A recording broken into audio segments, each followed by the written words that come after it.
Important highlights आपके लिए पढ़ते हैं, स्टार्ट करते हैं। Point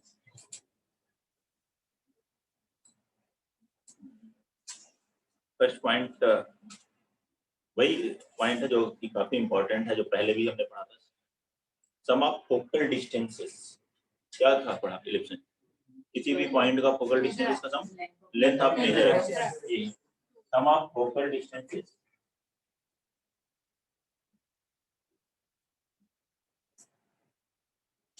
of any point on an ellipse is constant and equal to length of major axis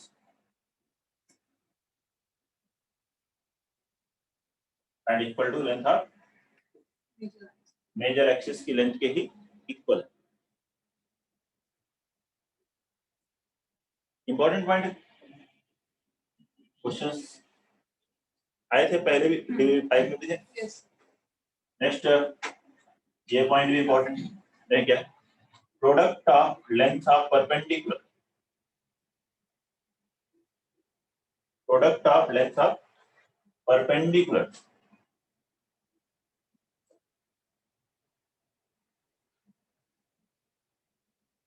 drawn from both the foci, दोनों focus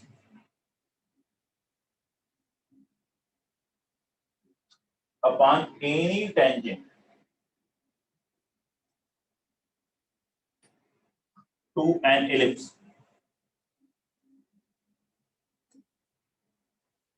किसी भी टेंजेंट पर इलिप्स के। वैसे ये पॉइंट आगे अगले चैप्टर में भी एप्लीकेबल है हाइपरबोला। तो यहाँ में इलिप्स ऑब्लिक हाइपरबोला लिख रहा हूँ, हाइपरबोला में ही पढ़ेंगे अभी, ठीक है। उसके प्रूफ या उस पर कंसंट्रेट हमें नहीं करना। पर एनी इलिप्स और हाइपरबोला में भी लग जाएगा इज इक्वल टू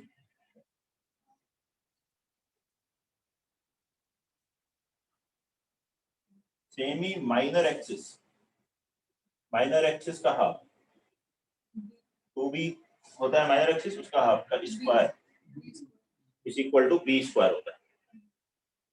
हाइपरबोला में word minor axis major axis नहीं होते, वहां पे word transverse axis conjugate axis होते हैं, तो वहां भी सेम आएगा सेमी कॉन्जुगेट एक्सिस स्क्वायर। और स्टैंडर्ड की बात करेंगे दोनों में ही बी स्क्वायर से ही रिप्रेजेंट करते हैं, दैट इज बी स्क्वायर।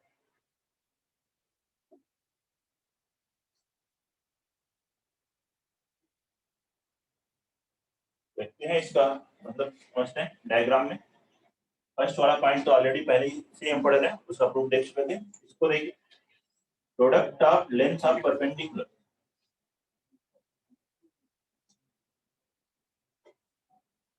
ये किसी पॉइंट पी पर टेंजेंट, इस पर दोनों फोकस से S1 S2 तो फोकस से परपेंडिकुलर, फर्स्ट की लेंथ P1 है, दूसरे की लेंथ P2, तो ये P1 इंटू P2 कितना है? B square. ले लेते हैं x square by a square plus y square by b square equal to 1।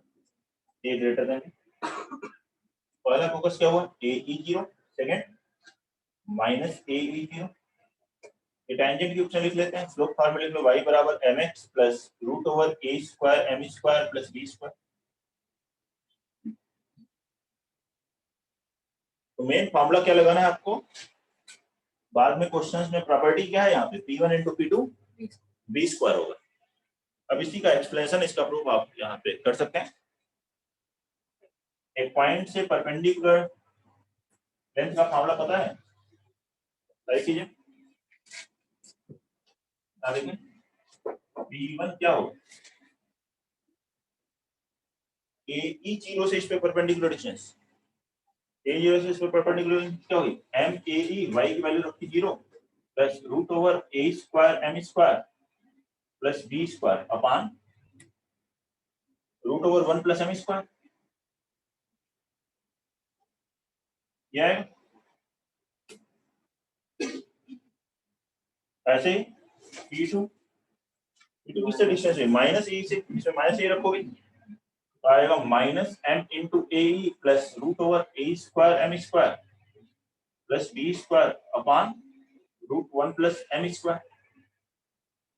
Length of perpendicular का फॉर्मूला लगा दिया, एक पॉइंट से परपेंडिकुलर लेंथ एक लाइन के, इन दोनों का प्रोडक्ट कैलकुलेट करना, P1 इंटू P2।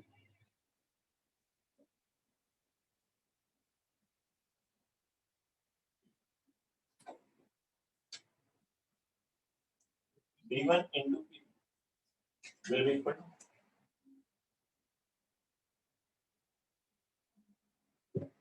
मल्टीप्लाई करें कितना आ जाएगा, a plus B into A minus B, A square M square plus B square minus B square M square A square B square, यहाँ में root 1 plus M square into root 1 plus M square, 1 plus M square आ गया। First और last में से क्या common है, A square M square A square common है, तो ए स्क्वायर ब्रैकेट में क्या बचेगा, 1 माइनस ए स्क्वायर, यहाँ से 1, यहाँ से a square into 1 minus a square B square होता है, अभी से लिखा बी स्क्वायर, तो बी स्क्वायर कॉमन लिया, b square into 1 plus M square upon 1 plus M square, ये आ गया B square.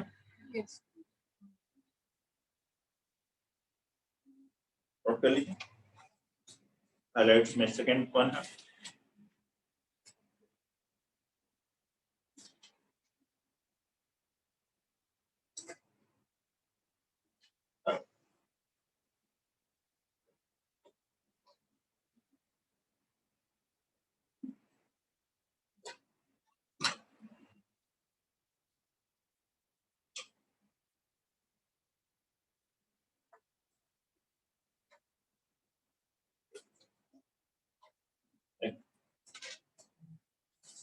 it a perpendicular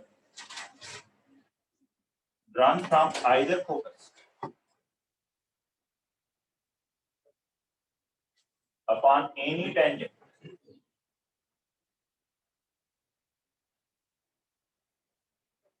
it a perpendicular, मतलब ये जो फोटो आप परपेंडिकुलर लिया है ए और ये बी,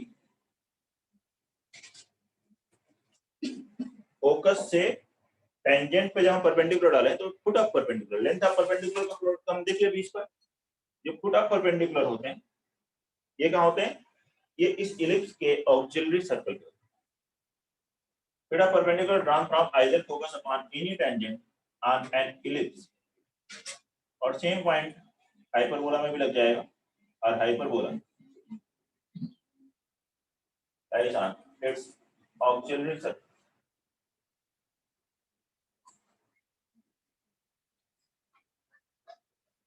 ऑक्सिलरी सर्कल क्या है, x square plus y square is equal to a square, इस पर ये पॉइंट है।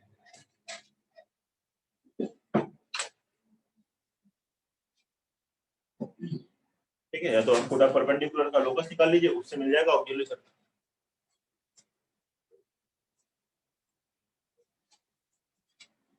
इसी से एक और पॉइंट बनाएंगे, ये पॉइंट ऑफ कांटेक्ट है मान लीजिए पी, इसको ज्वाइन करते हैं अगर फोकस से इसे क्या करते हैं फोकल डिस्टेंस, और ये एंगल है 90 डिग्री, तो फोकल डिस्टेंस को डायमीटर लेकर के अगर एक सर्कल बनाए तो किसको टच करेगा, ऑक्सिलरी सर्कल को टच करेगा, एक ए पे टच करेगा ना, तो ऑक्सिलरी सर्कल पे टच कर रहा है, ये देखा circle described on focal distance as diameter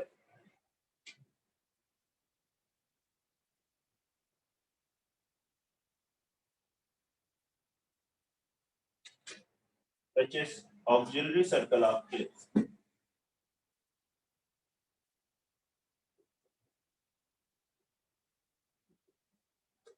or hyperbola only point of the two ellipse या hyperbola। कौन सा ये, क्यों सेंटर से पास हो, ये कहीं भी हो सकता है, यहाँ मूव कर रहे हैं, अब इसको डायमीटर लेके बनाओगे टेंजेंट कहीं और होगी, पूरा परपेंडिकुलर वेरी कर रहा है, हो सकता है किसी एक केस में सेंटर से ही पास हो जाए, कोई ऐसा नहीं, लेकिन सेंटर से पास करना कोई जरूरी नहीं, ऑक्सिलरी सर्कल को टच करेगा।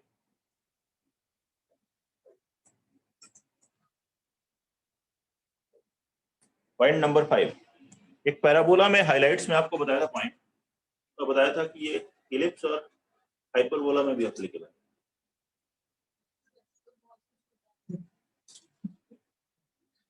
हाइलाइट्स में जो तीनों टॉपिक में एप्लीकेबल है।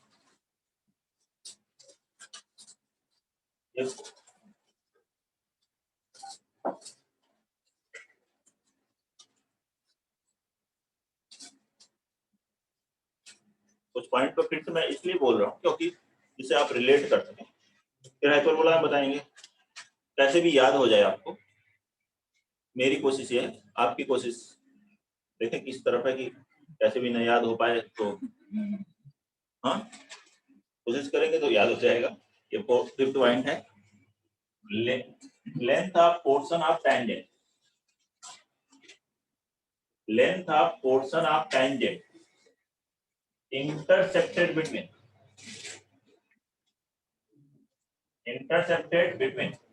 point of contact and directrix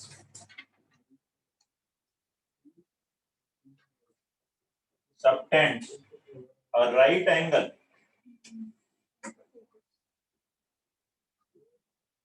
ठीक है। कुछ लोगों ने देखी यार पैराबोला में ऐसा कुछ बोला था, हाँ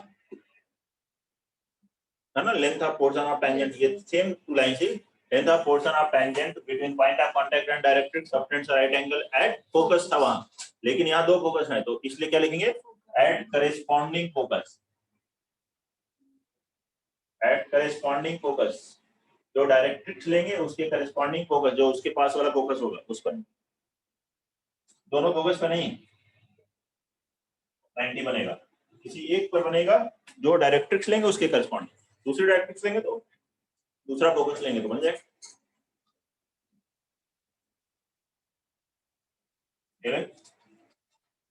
ये टेंजेंट बनाए, ये थी डायरेक्ट्रिक्स, तो length of portion of tangent intercepted between point of contact and directrix subtends a right angle at corresponding focus, तो इसके करेस्पॉन्डिंग ये फोकस यहां मिलेगा 90 डिग्री।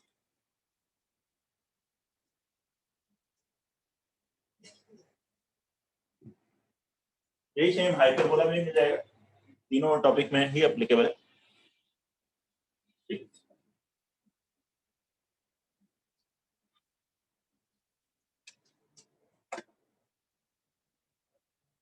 टेंजेंट और नॉर्मल, पैराबोला में हमने देखा था कि इंटरनल और एक्सटर्नल एंगल बाइसेक्टर्स होते हैं किसके, ऐसा मैं पूछता रहूंगा और आप ठीक ऐसे हाइपरबोला में रिलेट करेंगे। टेंजेंट और नॉर्मल तो जो था पैराबोला में इंटरनल और एक्सटर्नल एंगल बाइसेक्टर थे, कौन सी लाइन थी, फोकल डिस्टेंस और उस पॉइंट ऑफ कांटेक्ट से डायरेक्ट्रिक्स पे जो परपेंडिकुलर डालते हैं उसका इंटरनल एंगल बाइसेक्टर थी टेंजेंट और एक्सटर्नल एंगल बाइसेक्टर था नॉर्मल। उसी से फिर हमने रिफ्लेक्शन प्रॉपर्टी पढ़ी थी पैराबोला की, कि फोकस पे अगर लाइट सोर्स है उससे रेस ठीक है स्टार्ट निकलती हैं तो पैराबोला के सरफेस पे इंसिडेंट होने के बाद रिफ्लेक्ट होती हैं तो क्या होती है, एक्सिस के पैरेलल हो जाती हैं। ऐसे ही यहाँ पर नेक्स्ट में बात करेंगे tangents and normals, yeah, tangent and normal at any point are external and internal angle bisectors, external and internal angle bisectors of focal radii, focal distances respectively लिख सकते हैं, क्योंकि टेंजेंट जो होगा वो एक्सटर्नल एंगल बाइसेक्टर, नॉर्मल है internal angle bisector. क्या देखिए अच्छा टेंजेंट किसी पॉइंट पे और नॉर्मल है इसी पॉइंट पे, ये नॉर्मल ये time, focal distances are focal radius क्या है, इस पी को ज्वाइन करो फर्स्ट फोकस है, इसी पी को ज्वाइन करो सेकंड फोकस है, इन दोनों का इंटरनल एंगल बाइसेक्टर ये क्या है, नॉर्मल, दिख रहा है, इंटरनल होगा। और आगे इसको एक्सटेंड करो तो ये जो एक्सटर्नल एंगल बाइसेक्टर है वो क्या है, टेंजेंट। एंगल बाइसेक्टर्स हमेशा परपेंडिकुलर होते हैं एक दूसरे के। नॉर्मल अगर इंटरनल है तो टेंजेंट एक्सटर्नल होगा ही, ऐसे टेंजेंट अगर इंटरनल हो जाए तो नॉर्मल एक्सटर्नल आएगा ही आएगा। कोई दिक्कत? इसी से हम लोग रिफ्लेक्शन प्रॉपर्टी लिखते हैं।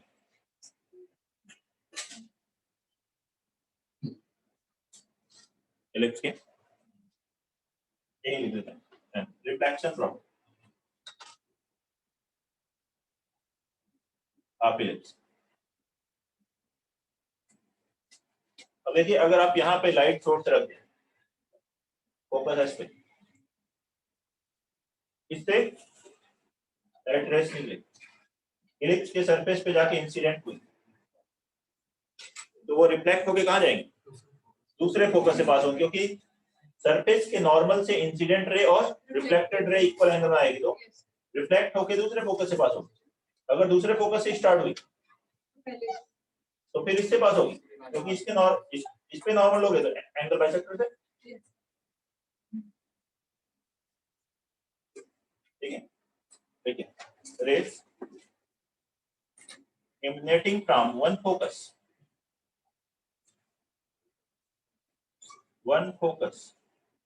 passes through other focus after being reflected from the surface of ellipse.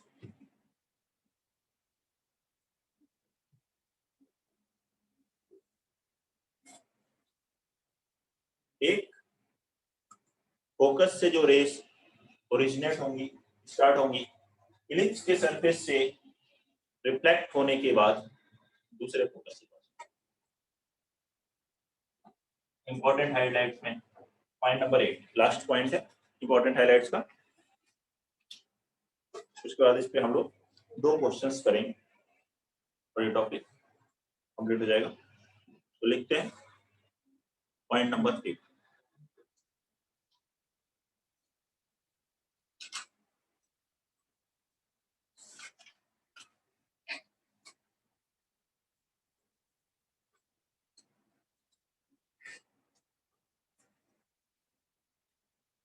If tangent at any point P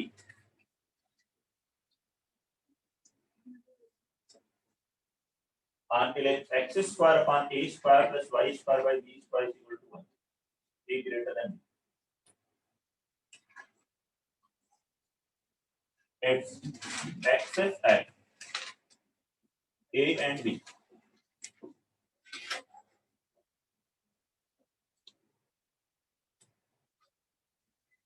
and put up perpendicular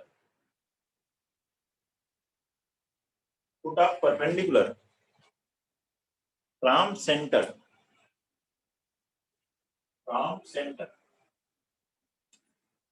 upon this tangent b and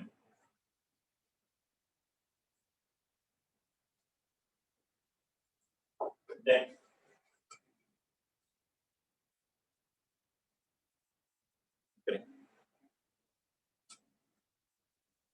कितने point, 2 point.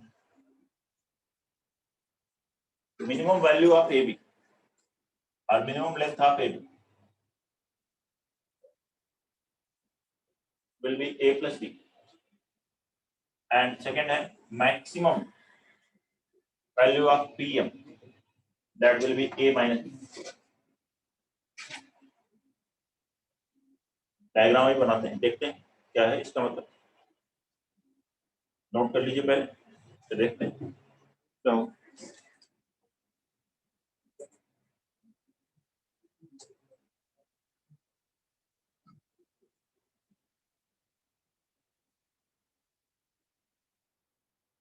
Tangent at any point P, किसी point P पर tangent, अभी ठीक है unknown नहीं था, tangent at any point P on this ellipse meets major, ठीक है, एक्सेस मतलब एक्स एक्सिस और वाई एक्सिस को ए और बी पर मिल रहा है। Put up perpendicular from centre, centre से जब इसी टेंजेंट पे परपेंडिकुलर डाल रहे हैं तो पुट अप परपेंडिकुलर एम, तो ये ए बी की मिनिमम लेंथ, क्योंकि टेंजेंट वेरी करेगी तो ये ए और बी पॉइंट भी वेरी करेंगे, एम भी वेरी करेगा, तो टेंजेंट की जो मिनिमम लेंथ है वो ए प्लस बी है और मैक्सिमम पीएम की जो वैल्यू है वो ए माइनस बी।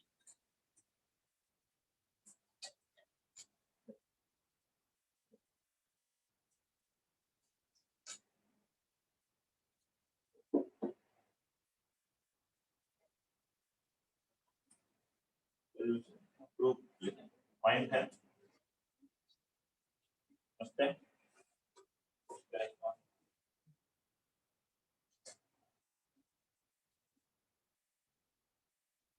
पॉइंट पी पे टेंजेंट रख, ई से परपेंडिकुलर डाला है तो थोड़ा सा पॉइंट पी यहाँ ले लो, पी और सी कोइंसाइड करते हुए ना लगे, ये है पी का टेंजेंट, यहाँ से इस पे परपेंडिकुलर डाला, सी से ये है,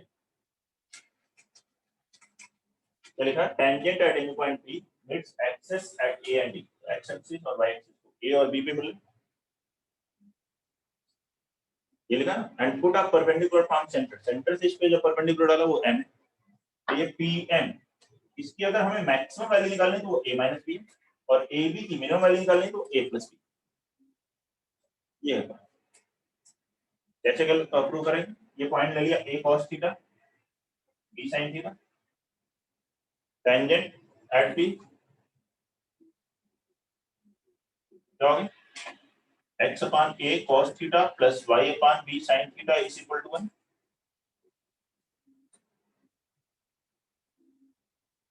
ये x एक्सिस को कहां कट करेगी टेंजेंट, y की वैल्यू 0 थी, x की वैल्यू आ जाएगी a upon cos theta that is a sec theta,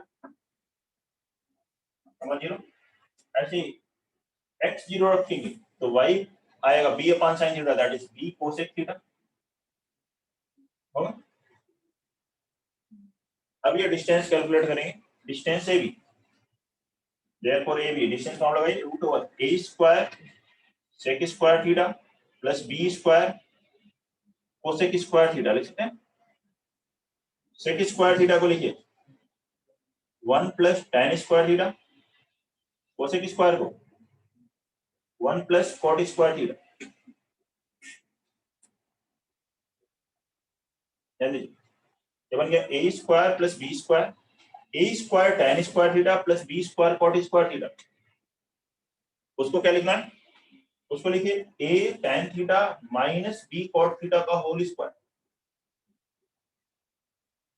कितना बनेगा a square tan square theta plus b square cot square theta minus 2ab, तो हमें प्लस 2ab लिखना होगा, या फिर आप ऐसे कर सकते हैं am ग्रेटर देन gm से भी निकाल सकते हो minimum value, a square tan square plus b square cot square, ये परफेक्ट स्क्वायर, ये थीटा वेरिएबल है, ए भी वेरिएबल नहीं, थीटा जैसे बदलो के पॉइंट, ठीक है, टेंजेंट अलग अलग आएगी, इसकी मिनिमम वैल्यू स्क्वायर की मिनिमम वैल्यू क्या हो सकती है, 0, इसको 0 रखा तो ए बी की मिनिमम वैल्यू जो आ गई वो है root over a square plus B square plus 2ab that is a plus b whole square, तो रूट क्या आ गया a प्लस बी, ये लिखा minimum value of A B will be a plus b, note कर लीजिए, maximum value of PM इसके बाद देखते हैं,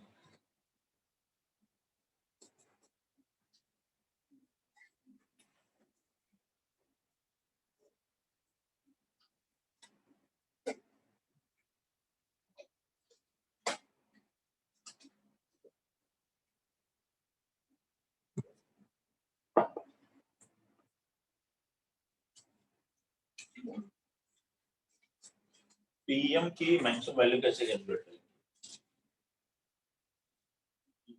ठीक है, उसमें थोड़ा सोचना है, बाकी ये तो टेंजेंट सिंपली लिख दिया और पॉइंट ऑफ इंटरसेक्शन निकाले, आगे इसके लिए क्या करिए, पी पे नॉर्मल की इक्वेशन, पी पे नॉर्मल मान, ये इस पे परपेंडिकुलर है, ये नॉर्मल, ये दोनों क्या हुए आपस में पैरेलल, अब इस सी से इस पे परपेंडिकुलर डालें,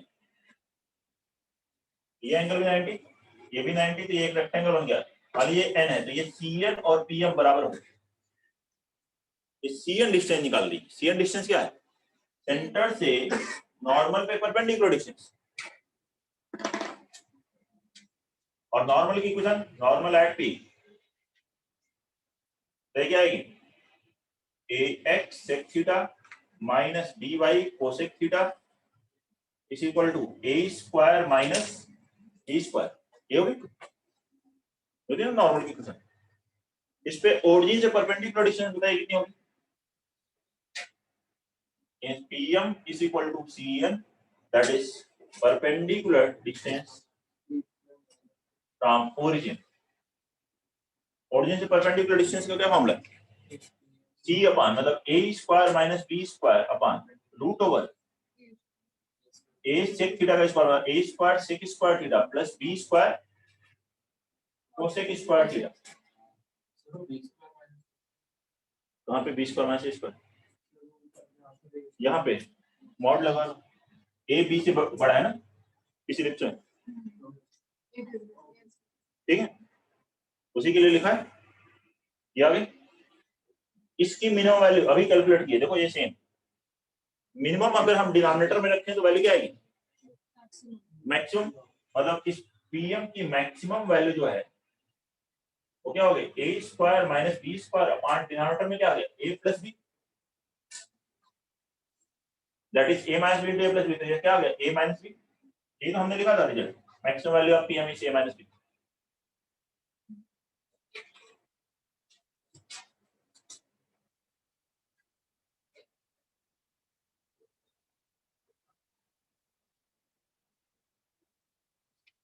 नोट कर लें इसको,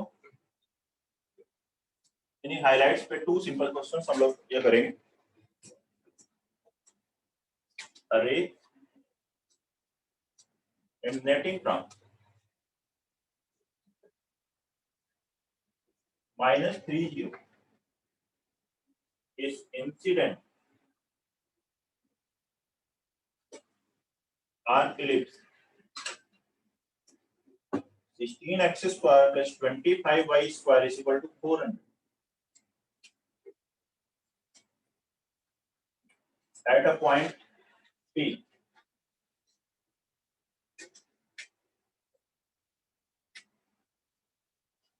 At a point P with y coordinate 4,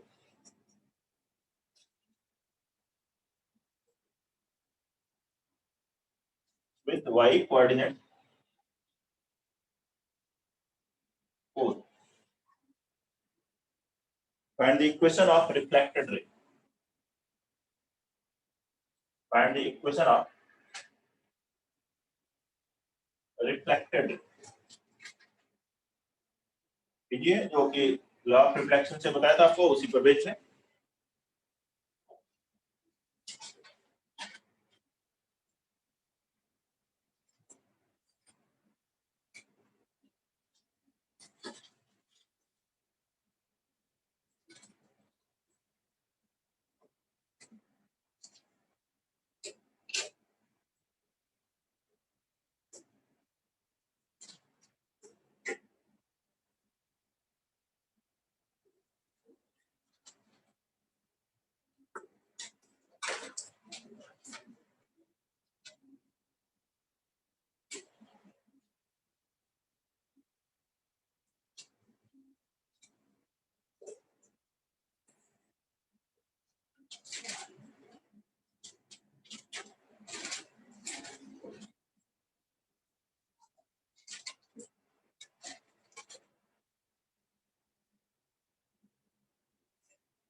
okay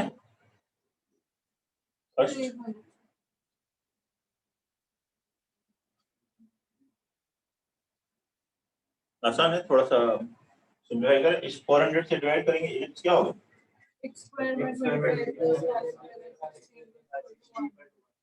ऐसे आगे कंपेयर किया, a है 5, b है 4, इसेंट्रिसिटी निकाला √1 minus b square by a square, इससे आगे eccentricity 3/5, a greater than b है, फोकस क्या हुआ प्लस माइनस a0 में प्लस माइनस 3, ठीक है। थोड़ा सा इसका डायग्राम देखिए, एक फोकस कहाँ है -30 पर और दूसरा है 30 पे और दूसरा है -30 पर, ये दो फोकस है। क्या कहा गया क्वेश्चन में? एक रेट -30 से स्टार्ट होती है, यहां से स्टार्ट हुई और किस पॉइंट पे जाके इंसिडेंट हो रही? x की वैल्यू 0 के तो y की वैल्यू कितनी आएगी 4, तो इस 0 4 पर जाके इंसिडेंट हो रही, उसका y कोऑर्डिनेट 4 है, y 4 है तो x 0 है, देखिए y 4 अब x 0 है, इस पॉइंट पे जाके इंसिडेंट होगी और रिफ्लेक्ट कहां से होगी? रिफ्लेक्ट दूसरे फोकस से होगी, तो इसी की इक्वेशन निकालनी है, ये भी इक्वेशन निकालनी है। ये इक्वेशन क्या आ गई? x/3 + y/4 = 1, therefore equation of reflected ray, equation of reflected ray क्या होगी? x/3 + y/4 = 1, that is 4x + 3y = 12। कोई डाउट? नोट कर लीजिए। नेक्स्ट एंड लास्ट क्वेश्चन है इलिप्स का, उसके बाद आप लोगों में काफी एनर्जी लग रही है तो हाइपरबोला, ठीक है, इसको करें पहले। Find the locus of image of focus, ये क्वेश्चन लिखा हुआ है, find the locus of image of focus of this ellipse with respect to any tangent to the ellipse।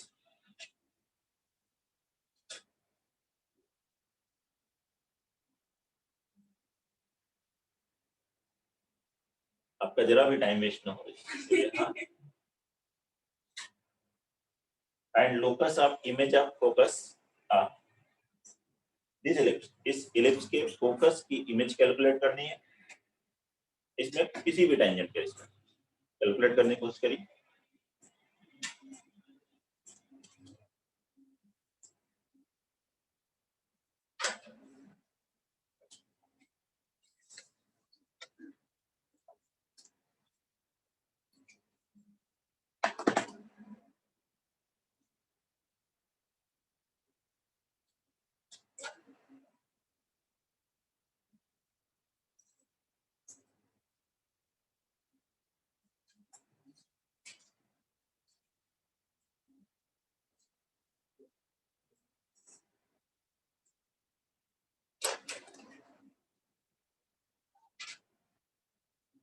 Calculate करें पहले फोकस, ए कितना है 5, b 3, a greater than b है, eccentricity √1 minus B square by a square से calculate कर लेंगे 4/5, focus plus minus a0 तो plus minus 4,0, या अब देखते हैं डायग्राम में क्या कैलकुलेट करना। इस इलिप्स के फोकस कोड 0 में जब हम टैंजेंट में इमेज लेते हैं तो इसका लोकस कैलकुलेट करते हैं, इस टैंजेंट में इमेज का इमेज क्या होता है? अगर मैं इसको ज्वाइन करता हूँ s, मान लीजिए m, तो ये sm जो होगा ये टैंजेंट पे परपेंडिकुलर होगा और इसका जो मिड पॉइंट होगा वो क्या होगा? फुट ऑफ परपेंडिकुलर होगा, तो इसका मिड पॉइंट अगर हम लोग निकालें h + 4/2 k/2, ये जो पॉइंट है यही फुट ऑफ परपेंडिकुलर है क्या?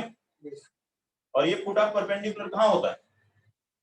ऑक्सिलरी सर्कल पे होता है, तो ऑक्सिलरी सर्कल की इक्वेशन को सैटिस्फाई करेगा, ठीक है। और ऐसे ही अगर मैं -40 लेगा तो उसका भी यही ऑक्सिलरी सर्कल पे ही आएगा। चलो ऑक्सिलरी सर्कल पे होगा इसका भी mid point h minus 4/2 a/2, यहाँ प्लस या माइनस आएगा, प्लस माइनस 4/2, ये दोनों ही किस पे है, ऑक्सिलरी सर्कल पे।